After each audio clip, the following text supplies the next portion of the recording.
Hello दोस्तों, कैसे हो आप लोग। मेरा नाम है दीपक और मैं स्वागत करता हूं अपने इस YouTube channel civil only prelims में, जिसमें कि आज हम एक करंट न्यूज़ के एनालिसिस करेंगे, देखेंगे उसमें क्या कॉन्स्टिट्यूशनल प्रोविजन भी है और क्या उसमें न्यूज़ है, किस तरीके से जो है अभी ये न्यूज़ चल रहा है जो हमें करंट में, तो उस चीज़ के बारे में पूरा एनालिसिस करेंगे। देखिए, आज का जो न्यूज़ है वो है हमारा, बात करते हैं teacher aspiration candidate protest for repealing domicile provision. जो डोमिसाइल प्रोविजन है, डोमिसाइल इन द सेंस कहो तो आप अगर जिस जगह पे रहते हो, अगर उसी जगह के जॉब को अगर लेना है तो आपकी डोमिसाइल क्या होती है, उसी जगह की होनी चाहिए। जो बहुत सारे स्टेट्स का भी अपना अपना प्रोविजन है। कोई 85% जो है रिजर्व करके रखता है डोमिसाइल वालों को, ताकि उनको जो वहां के लोग हैं वही उसके जॉब को ज्यादा से ज्यादा जो है गेन कर पा रहे हैं। ठीक है, तो डोमिसाइल का मतलब जिस जगह पे आप रह रहे हो, सपोज करो आप दिल्ली में रह रहे हो, तो दिल्ली गवर्नमेंट क्या करेगी कि उस जो 90% जॉब है या 100% जॉब है वो क्या करेगी, सिर्फ दिल्ली वालों के लिए रखेगी। तो ये क्या है, एक डोमिसाइल के बेस पे अगर आप डोमिसाइल दिखाते हो कि दिल्ली के पूरे ही निवासी हो, तो फिर आपको वहाँ पे जॉब जो है आप अप्लाई कर सकते हो, और उस जो अगर आपका जॉब वहाँ सिलेक्शन हो जाता है तो वहाँ आप जॉब भी कर सकते हो। तो ये डोमिसाइल को दिखाता है। तो यही चीज यहाँ पे दिखाया गया कि जो एक 2 दिन पहले ही खबर आई थी कि जो टीचर भर्ती है उसमें वैकेंसी बहुत सारी आई है, जिसके कारण से पहले ये प्रोविजन था कि जो डोमिसाइल वालों को है उनको सिर्फ प्रोविजन था कि सिर्फ वही लोग ही अप्लाई कर सकते, अदर स्टेट वाले अप्लाई नहीं कर सकते। लेकिन उस कानून को क्या किया, 2 दिन के बाद क्या किया, रिपील कर दिया, चेंज कर दिया, और चेंज करने के बाद पूरी ऑल ओवर इंडिया में कोई भी अगर अदर स्टेट का भी हो बंदा तो भी वो उस पोस्ट के लिए अप्लाई कर सकता है, यानी कि टीचर भर्ती के लिए अप्लाई कर सकता है। ठीक है, लेकिन इसके साथ साथ चलो इतना तो ठीक है, कोई दिक्कत नहीं, कोई प्रॉब्लम नहीं, लेकिन इसके साथ साथ जब आपके मिनिस्टर ये कहे कि हमारे जो बिहार के लड़के हैं या लड़कियां हैं या छात्र छात्राएं हैं, उनके में अगर इतनी कैपेबिलिटी नहीं है, और जिसके कारण से हमें बाहर की लोगों को जो है वो हायर करना पड़ रहा है, तो ये थोड़ी सी प्रॉब्लमेटिक कंडीशन होती है, और इस तरह की बातें जो है थोड़ी सी दिक्कत हो जाती है। ठीक है, तो आप इस वीडियो को देखिए पहले, फिर आप बात करते हैं।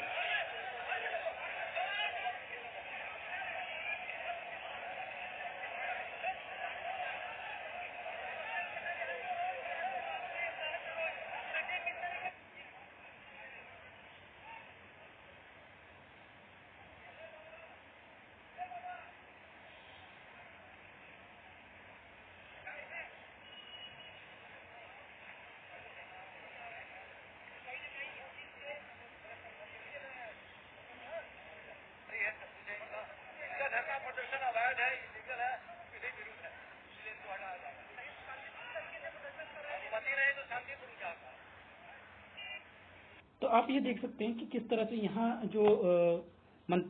आपके जो निरीक्षक हैं वो भी ये कह रहे हैं कि यहाँ अवैध हो रही है, जिसके कारण से इनको शांतिपूर्ण तरीके से जो है प्रोटेस्ट नहीं करने दिया जाएगा। लेकिन अगर बात करें कि पूरे मैटर की, मैंने आपको जैसे समझाया होल मैटर क्या है, आपको मैंने बता दिया कि जो टीचर है, टीचर की भर्ती आई है, उसमें सबसे पहले तो क्या था, आई थिंक ये 15 तारीख के लगभग लगभग ये नोटिफिकेशन आया था, जिसमें सिर्फ बिहार के जो कैंडिडेट है वही अप्लाई कर सकते थे, पहले ये कंडीशन आई थी। तो उसको चेंज करके इन्होंने क्या किया, ऑल अदर स्टेट के लिए भी ये ऑप्शन खोल दिया। जब अदर स्टेट के लिए खोल दिया तो कहीं ना कहीं ये प्रॉब्लमेटिक क्या होगी, थोड़ी सी तब हुई जब मिनिस्टर ने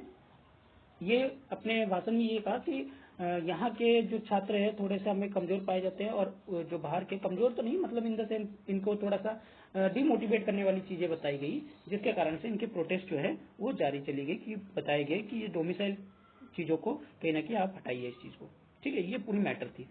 अब अगर हम कॉन्स्टिट्यूशनल वैलिडिटी की देखें तो क्या कॉन्स्टिट्यूशन में इसकी प्रोविजन है, जो प्रोटेस्ट कर रहे हैं क्या इसकी कॉन्स्टिट्यूशनल वैलिडिटी है? एक्चुअली फंडामेंटल ऑब्लिगेशन है हर एक सिटीजन की, किसके अंडर में, आर्टिकल 51 के अंडर में। आर्टिकल 51 क्या कहता है, 51A क्या कहता है कि आप सेफगार्ड करेंगे किसकी, जो भी public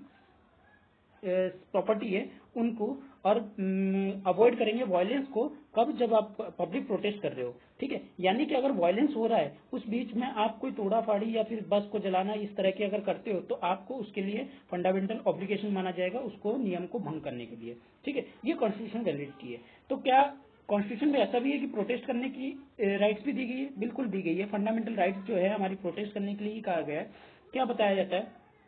to publicly challenge and try pursue government. जब आपको गवर्नमेंट को परस्यूट करनी है या फिर चैलेंज करनी हो, तो उस टाइम पे एक फंडामेंटल पॉलिटिकल राइट्स है लोगों के पास कि वो क्या कर सकते हैं, डायरेक्टली डेमोक्रेटिक इंटरप्रिटेशन को जो कि प्रोविजन आर्टिकल आपके कितने हैं 19 में, आर्टिकल 19 में है, उसमें क्या कर सकते हैं, पूरी प्रोटेस्ट कर सकते हैं। लेकिन ये प्रोटेस्ट कैसा होना चाहिए, ये आपकी शांतिपूर्ण होना चाहिए। ये नहीं कि आप पूरी तरह से वायलेंस हो रहे हो तो ये आपकी प्रोटेस्ट नहीं होगी। आप इस तरह की जो वायलेंस वगैरह है उसको अवॉइड करके अगर आप शांतिपूर्ण प्रदर्शन कर रहे हैं और साथ ही साथ अनुमति लेके प्रोटेस्ट कर रहे हो, यानी कि जो आपके उस एरिया के पुलिस अधिकारी है उनसे अगर अनुमति वगैरह लेके आप अगर प्रोटेस्ट करना चाह रहे हो तो वो कहीं ना कहीं लीगल माना जाता है, ठीक है, प्रोटेस्ट करने के लिए। और आप ये नहीं कि आप किसी सड़कों को जाम करके वहां पे आप प्रोटेस्ट कर रहे हो, तो ये कहीं ना कहीं गलत है और इस चीज के लिए कहीं ना कहीं आप कॉन्स्टिट्यूशन में सजा की जो है वो प्रावधान बने हुए हैं, ठीक है। प्रोटेस्ट करना है आप करिए, बिल्कुल कोई दिक्कत नहीं, कोई प्रॉब्लम नहीं। लेकिन प्रोटेस्ट जो होती है वो किसी एक फिक्स जगह पे होती है, यानी कि आप सड़क को जाम कर रहे हो और वहां से जो आपके पब्लिक ट्रांसपोर्ट वगैरह है वो कहीं ना कहीं प्रॉब्लम हो रही है, तो जिसके कारण से आप वहां पे प्रोटेस्ट नहीं कर सकते। तो इन चीजों की अनुमति जो है आपको पहले लेनी पड़ेगी, आपको दिखाना पड़ेगा कि हम कहाँ प्रोटेस्ट करेंगे, कितने देर का प्रोटेस्ट करेंगे, कितने दिन का प्रोटेस्ट करेंगे, आपको सारा इन्फॉर्मेशन जो है आपको हायर ऑफिसर को देना पड़ेगा। अगर राइट टू फ्रीडम की बात की जाए, 19 सब क्लोज ए क्लॉज ए, तो सब क्लॉज ए में दिखाया गया है क्या, राइट टू स्पीच और एक्सप्रेशन के बारे में ट्रांसलेट किया है, जिसमें जो पब्लिकली क्या कर सकते हैं, पब्लिक को फ्रीडम है कि वो अपनी एक्सप्रेस को दिखा सकते हैं गवर्नमेंट की एक्टिविटी के, जो गवर्नमेंट जो एक्टिविटी कर रही है उसके खिलाफ वो एक्सप्रेशन कर सकती है। अगर वहीं 9B की बात करें, 9 सब क्लोज 1 और सब क्लोज बी की बात करें, तो एसोसिएशन की बात की गई है, यानी कि कोई भी राइट टू फॉर्म में पॉलिटिकल ऑर्गेनाइजेशन कर सकते हैं और वो ऑर्गेनाइज क्या कर सकते हैं, एक्टिविटी पूरी तरह से एक्टिविटी को गवर्नमेंट की एक्टिविटी को चैलेंज कर सकते हैं, ठीक है। अगर हम फ्रीडम की बात करें, फ्रीडम ऑफ असेंबली भी होती है, असेंबली होती है, जिसमें 19 सब क्लोज 1 सब क्लोज सी की बात करता है, जिसमें आप पीसफुली जो है इकट्ठे हो सकते हो, क्वेश्चन कर सकते हो, ऑब्जेक्ट कर सकते हो, एक्शन थ्रू डेमोन्स्ट्रेशन, एजिटेशन या पब्लिक असेंबली। लेकिन आपको देखिए और साथ ही साथ जो लॉन्ग टर्म प्रोटेस्ट है, मूवमेंट है, वो भी आप कर सकते हो। लेकिन आप अगर मान लीजिए स्ट्राइक वगैरह कर रहे हो या फिर आप ऐसा कोई वायलेंस कर रहे हो, उस वायलेंस की वजह से आप अगर लॉ एंड ऑर्डर को डिसरप्ट कर रहे हो, तो आपके ऊपर क्या हो सकती है, कार्रवाई हो सकती है। यानी कि आप जो प्रोटेस्ट कर रहे हो उसके बिहाफ पे कोई लॉ एंड ऑर्डर जो है वो बहाल नहीं होना चाहिए, यानी कि खराब नहीं होना चाहिए, ठीक है। यही जो होती है आपकी प्रोटेस्ट की जो तरीके हैं वो उस हिसाब से करने चाहिए। तो आई होप कि आपको ये लेक्चर अच्छा लगा होगा। अगर अच्छा लगा है तो इसको लाइक कीजिए, अपने दोस्तों के साथ शेयर कीजिए और सब्सक्राइब करना ना भूलिए। Thank you.